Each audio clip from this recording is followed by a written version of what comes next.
여러분 안녕하세요. 오늘도 사회 시간이 왔습니다. 오늘도 한번 시작을 해볼게요. 시작할 때 뭘로 시작하죠? 그렇죠. 복습으로 시작하죠. 자, 복습. 자, 세계지도, 지구본, 디지털 영상지도. 우리가 이거에 대해서 알아보고 있어요. 지도라는 건 위치와 영역을 위도와 경도, 그러니까 정확한 숫자로 표현해 준 게 바로 이 지도다. 그런 정보가 담겨져 있는 거예요. 자, 세계지도는 실제 모습과 달라요. 그게 단점이지만 한눈에 살펴볼 수 있기 때문에 보기가 가장 쉽다라는 거죠. 그렇기 때문에 모든 사람들이 제일 많이 보는 게 세계지도죠. 그 다음에 지구본은 위치와 숫자가 정확해요. 하지만 이게 둥그렇고 보기가 쉽지는 않아요. 한눈에 볼 수가 없어요. 막 굴려야 돼요. 왜냐하면 지구랑 똑같은 모양이기 때문에 그런 거예요. 자, 세계 지도와 지구본의 장점을 이렇게 모은 게 뭐냐면 디지털 영상 지도에 디지털 영상 지도는 정보를 연결하고 정보를 사용하기가 편리하고 그리고 디지털 정보를 가지고 있기 때문에 이런 것들이 가능하고 그리고 지도를 확대와 축소가 가능하다라는 거죠. 그렇기 때문에 보기가 더 편하고 더 정확하고 그리고 또 쓰임새가 많다. 이렇게 보면 되겠어요. 자, 그 다음은 세계 여러 대륙과 대양을 알아봅시다 라고 했어요. 자, 지구에는 육지와 바다가 있어요. 육지는 30%, 바다는 70%인데 바다가 육지의 약 2배하고도 한 3분의 1 정도 더 큰 거겠네요. 대륙은 큰 땅덩어리를 말한다고 해요. 그린란드보다 크면 대륙, 큰 땅덩어리, 그린란드보다 좀 작으면 그냥 땅덩어리 이렇게 보면 되겠어요.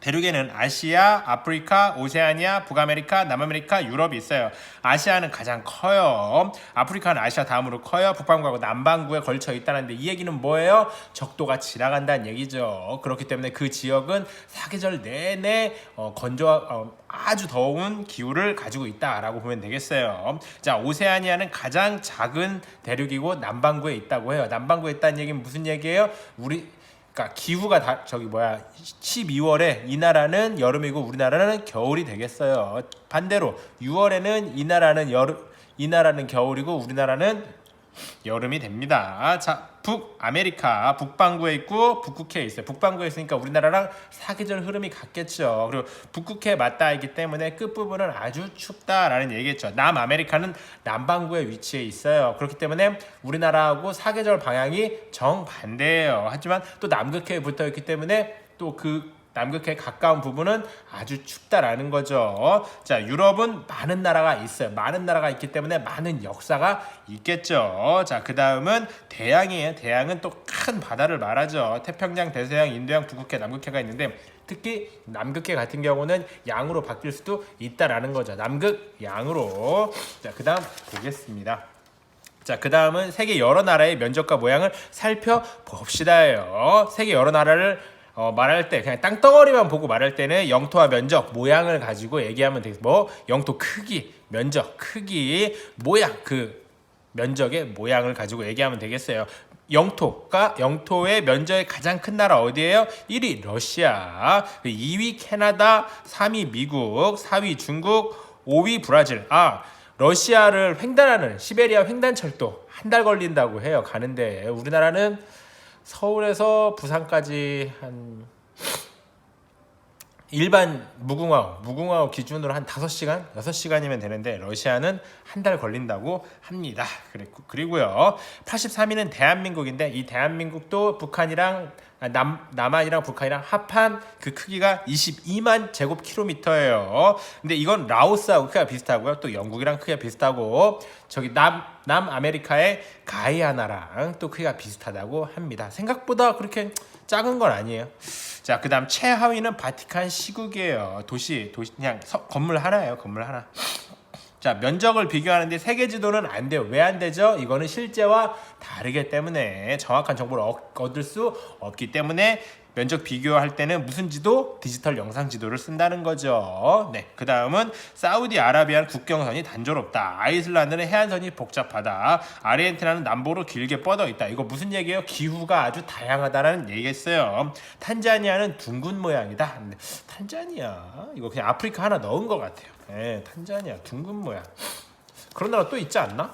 여기만 그런가요? 모르겠네요. 자, 세계지도, 지구본, 디지털 영상지도를 활용하여 세계 여러 나라를 소개해 봅시다. 있는데 이 세계지도 지구본 디지털 영상지도는 정보를 가지고 있는 거예요. 이 정보를 우리가 활용해야겠죠. 자, 디지털 영상지도는 월드컵 개최한 나라를 검색할 수 있는 거예요. 그리고 그 나라들의 주요 관광지와 연결되겠죠. 그리고 가는 방법도 연결이 됩니다. 클릭만 하면 돼요. 도시를 가본 것 같은 느낌을 줍니다. 막 사진도 뜨고 주요 관광지도 뜨고 맛집도 뜨고 가는 방법까지 다 뜨기 때문에 아주 느낌이 아주 좋겠죠. 거기에다 뭐 유튜브랑도 연결이 된다면은 거기에 막 걷는 영상까지 있으면 아주 간 거 같은 그런 느낌을 줄 수 있다고 하고, 특히 이게 잘 돼 있는 지도가 G사의 지도가 아주 잘 돼 있다고 해요.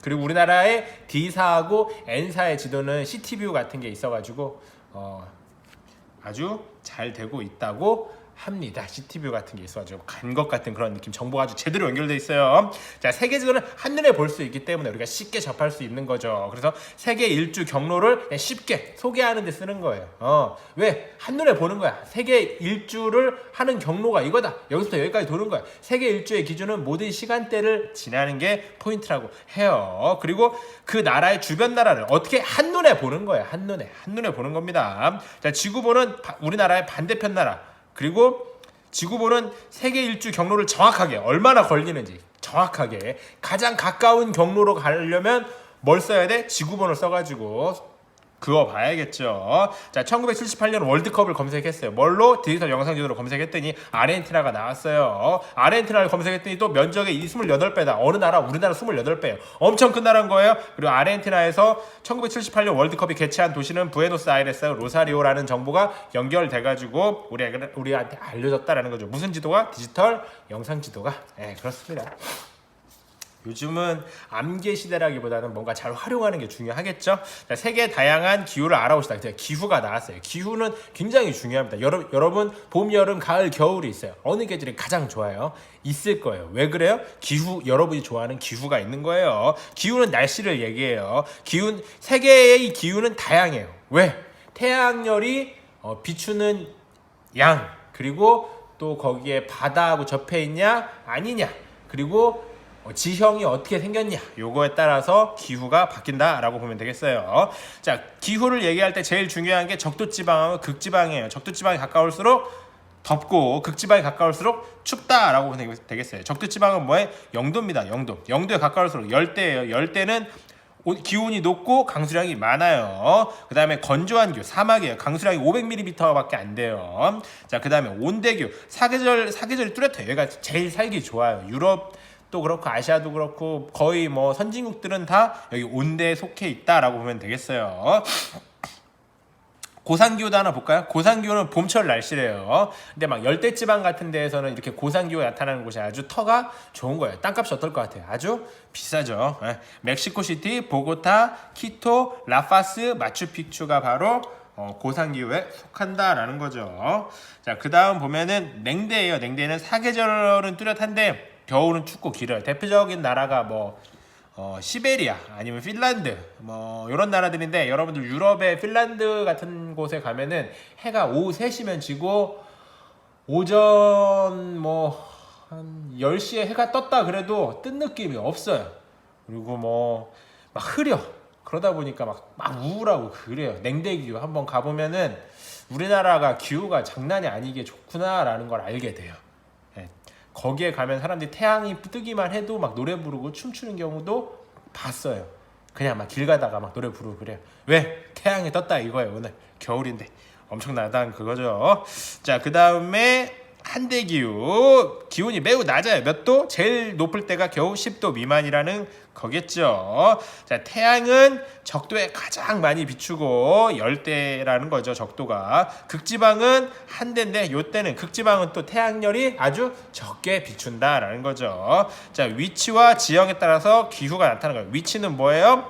적도로부터 얼마나 가깝냐, 요거고, 지형은 뭐예요? 땅으로부터 얼마나 높이 있냐에 따라서 기후가 나타난다 라고 보면 되겠어요. 그러면 기후가 왜 중요할까요, 여러분? 우리 오늘 책을 보면서 또 교과서를 보면서 기후가 이래서 중요하구나 라고 생각해 보면 되겠어요. 자, 기후에 따른 사람들의 생활 모습을 살펴봅시다.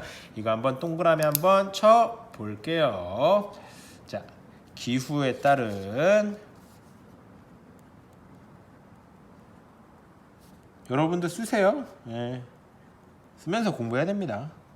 다른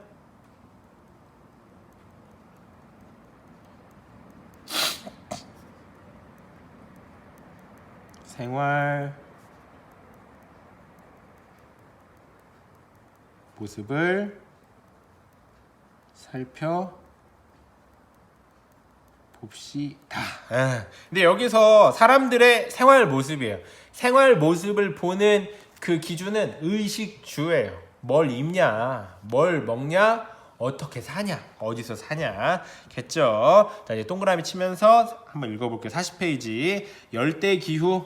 열대기후는 적도를 중심으로 한 저위도, 그러니까 0도에 가깝다는 얘기겠죠. 열대기후 지역 중에서 연중비가 많이 내려 밀림을 이루는 곳이 있다. 밀림. 또한 동아프리카 일대처럼 건기와 우기가 번갈아 나타나 초원이 넓게 나타나는 곳도 있다. 자, 열대기후 지역에서는 전통적으로 화전농업 방식을 활용해 얌, 카사바 등을 재배했다. 요즘에는 바나나, 기름 야자, 커피를 대규모로 재배하며 생태관광 산업도 발달하고 있다. 생태관광 산업, 그러니까 동물 막 보는 거예요. 호주에 가면은 뭐 그런 게 있다고 해요. 자, 화전농업. 자, 열대작물 재배 한번 동그라미 치고요. 그 다음에 화전농업, 이거 뭐 이렇게 하냐. 얌, 카사바, 그 다음에 사파리 관광 산업이 있겠네요. 못 쓸 게 되게 많네요. 한번 적어볼게요. 열대 기후 적도, 이게 어디예요? 저위도, 0도에 가깝다는 얘기겠죠? 밀림, 그리고 우기, 건기를 번갈아 했더니 초원이 생겼대요. 초원이 있다는 얘기는 뭐예요? 대형 초식동물이 있다는 얘기겠죠. 우리나라는 우기하고 건기가 반복되진 않아요. 자, 화전 농업이 발달해 있대요. 그리고 얌, 카사바, 바나나, 기름, 야자, 그 다음에 커피, 얘네들이 뭐예요? 열대 작물 재배.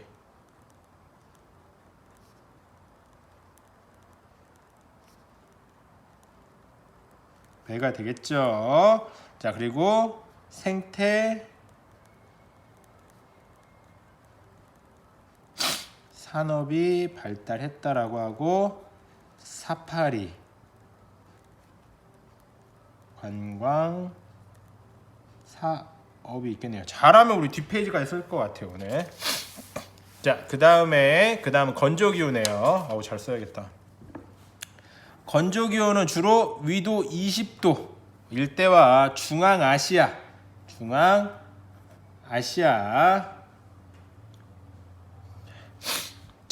바다와 멀리 떨어진 곳에 나타난다.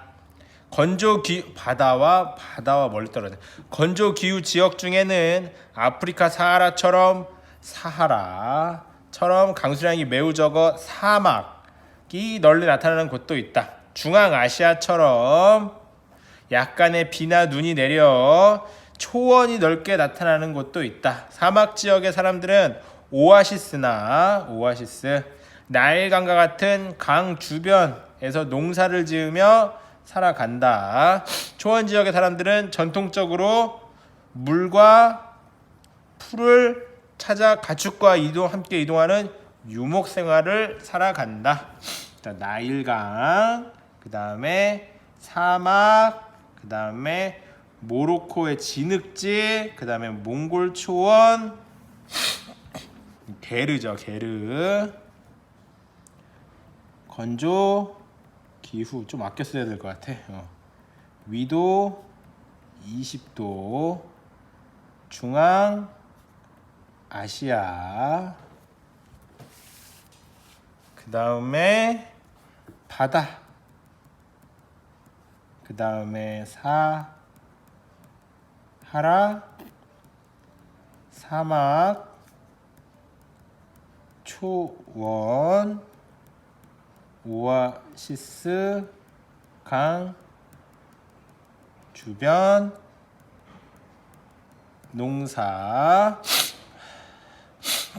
자, 물, 풀, 그 다음에 유목, 생활. 여기 그림에는 나일강, 사막 아까 썼고,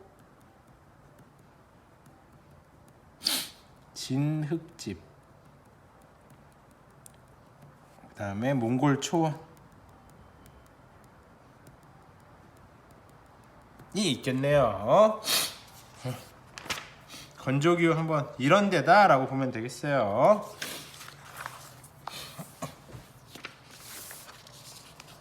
자, 그 다음 온대기후 할게요. 가장 핫한 지역 온대기후, 우리가 속해 있는 지역입니다. 사계절이 비교적 뚜렷한 기후로 중위도, 아까 적도는 0도, 저위도, 건조기후는 위도 20도, 그리고 중위도, 얘는 중위도. 온대 기후 지역에는 우리나라처럼 겨울보다 여름에 강수량이 많은 곳도 있고, 서부 유럽처럼 1년 내내 비가 우리나라 한번 동그라미 치고요. 그 다음에 서부 유럽처럼 1년 내내 비가 고르게 내리는 곳도 있으며, 지중해 주변처럼 여름보다 겨울에 강수량이 많은 곳도 있다. 온대 기후 지역에서는 일찍부터 다양한 농업이 발달했대요. 먹고 살기 좋았다는 얘기죠. 유럽에서는 밀을, 아시아에서는 벼농사를 짓는다.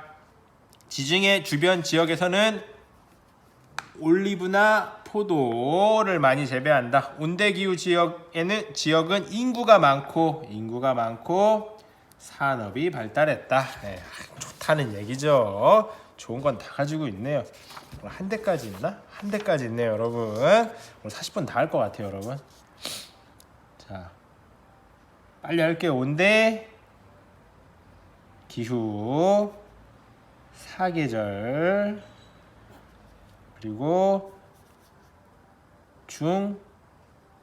중위도, 그 다음에 우리나라, 그 다음에 서부 유럽, 그 다음에 지중해.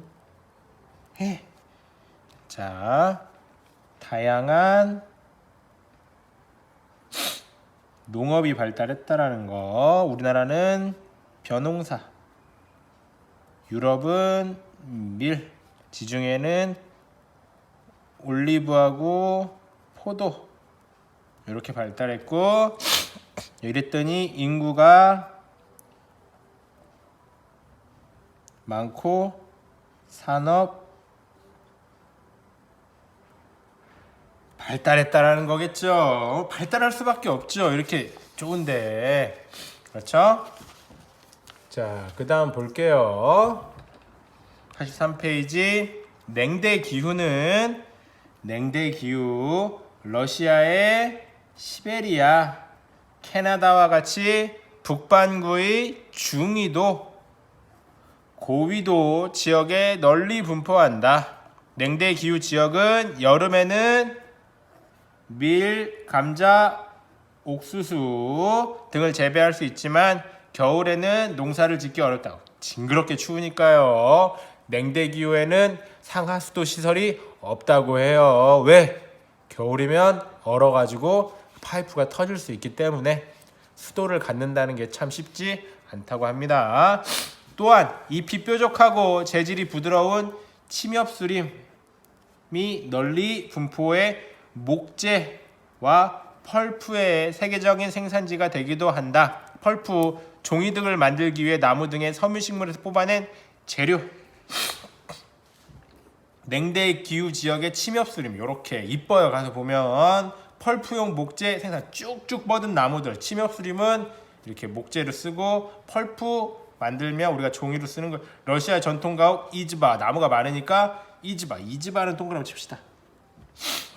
자, 그 다음에 냉대, 기후. 자, 러시아, 캐나다, 중위도, 고위도. 여름에만 밀, 감자, 옥수수. 그러니까 식량이 부족했을까 안 했을까? 엄청 부족했겠죠. 농사 지을 수 있는 계절이 여름밖에 없으니까. 자, 그 다음에 또한 잎이 뾰족하고 재질이 부드러운 침엽수림이 발달했기 때문에 목재, 펄프가 유명하다라고 보면 되겠어요. 생각보다 빨리 끝나고 있어요. 러시아의 전통가옥 이름이 뭐예요? 이즈바. 꼭 우리나라에 그거 같이 생겼네요.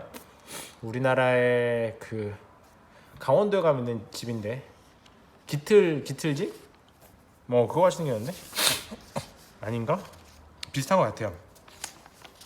자, 44페이지. 한대기후는 고위도 지역에 주로 나타난다. 이곳은 평균 기온이 낮아요. 땅속이 계속 얼어있다. 한대기후 지역의 주민들은 여름에 얼음이 녹아 이끼나 풀이 자라는 땅에서 술록을 기르고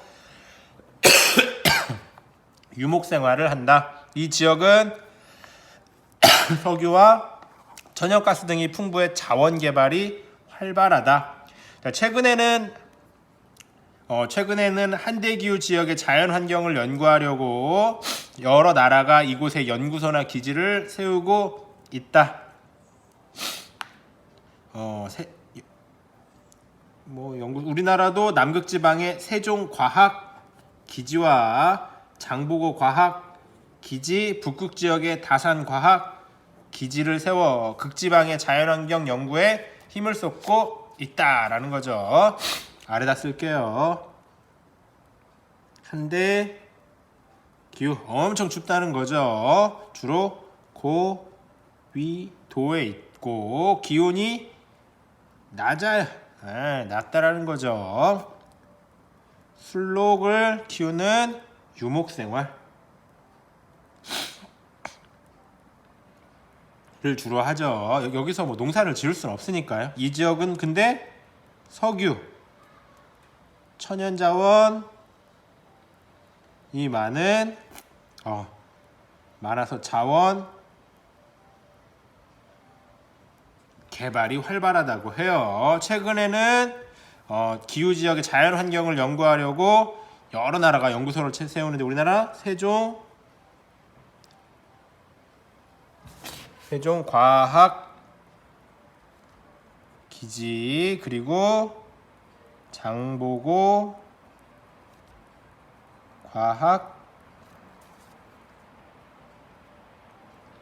과학기지 그리고 다산 과학기지.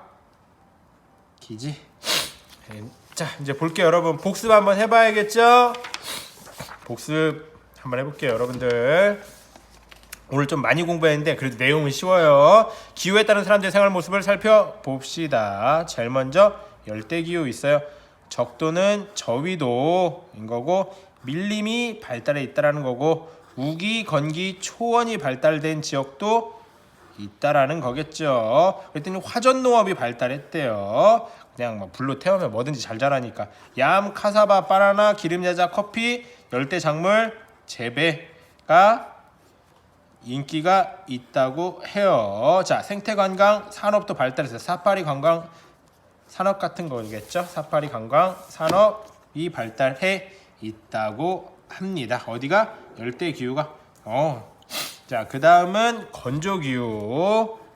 건조기후는 위도 20도 정도인 건데 건조기후 우리 알아볼게요. 위도 20도 중앙아시아인데 바다로부터 멀대요. 이곳이 건조기후인데 사하라 사막 초원이 있다고 해요. 자, 오아시스 강 주변에서 그나마 농사를 지을 수 있다고 합니다. 하지만 물과 풀을 따라서 생활하는 유목 생활이 발달했다고 해요. 어디가? 건조 기후가. 자, 그래서 나일강, 모로코의 진흙집, 그리고 몽골 초원, 진흙집은 사하라 사막 되겠네요. 네. 이렇게 발달했다. 이게 건조기후. 그 다음에 온대기후, 가장 살기 좋은 온대기후. 사계절이 뚜렷해요. 자, 우리나라, 서부 유럽, 지중해가 온대기후의 대표 주자다라고 보면 되고, 우리나라는 벼농사, 서부 유럽은 밀, 올리브, 포도, 지중해 다양한 농업이 발달했어요. 자, 인구가 많아, 다양한 농업이 발달했으니까, 그리고 인구가 많다 보니까 뛰어난 사람들도 많이 나와서 산업이 발달했다라는 거죠. 자, 냉대기후의 대표 주자는 어디예요? 러시아. 세계 1위, 영토 크기 1위, 영토 크기 2위 캐나다. 다 냉대기후에 쓸모가 별로 없는다. 그러니까 자원은 많이 나오지만 인구가 많이 살기 어렵죠. 중위도하고 고위도에 걸쳐서 있다 그래요. 이 두 나라는 다 걸쳐 있어요. 걸쳐 있어, 엄청 커요. 여름에는 밀, 감자, 옥수수를 키워요. 근데 여름밖에 못 키우겠죠. 그러다 보니까 먹고 살기가 어렵죠. 침엽수림이 발달해 있다고 해요. 침엽수림은 목재와 펄프의 재료가 되고 이즈바를 만들어서 살 수밖에 없죠. 왜? 침엽수림이 발달했으니까. 자, 그 다음에 한대기후, 가장 추운 기후가 한대기후예요. 고위도이고 기온이 아주 낮아요. 술록을 키우는 유목생활이 발달했어요. 왜 발달했어요? 농사를 지을 수 없으니까. 근데 요즘은 석유하고 천연자원이 개발된 자원 개발 산업이 발달하고 있어서 알래스카 같은 곳은 되게 핫하다고 해요. 그리고 이런 자연환경을 연구하기 위해서 세종과학기지, 장보고기지, 다산과학기지 등등등이 한대기후 북극, 남극에 가서 연구를 하고 있다고 합니다. 자, 오늘 수업 시간이 조금 길었어요. 근데 앞으로 이렇게 내용이 점점 더 길어져야 됩니다. 왜? 교과서를 보고 또 보면 이해가 깊어질 수밖에 없어요. 자, 오늘 수업은 여기까지입니다. 끝!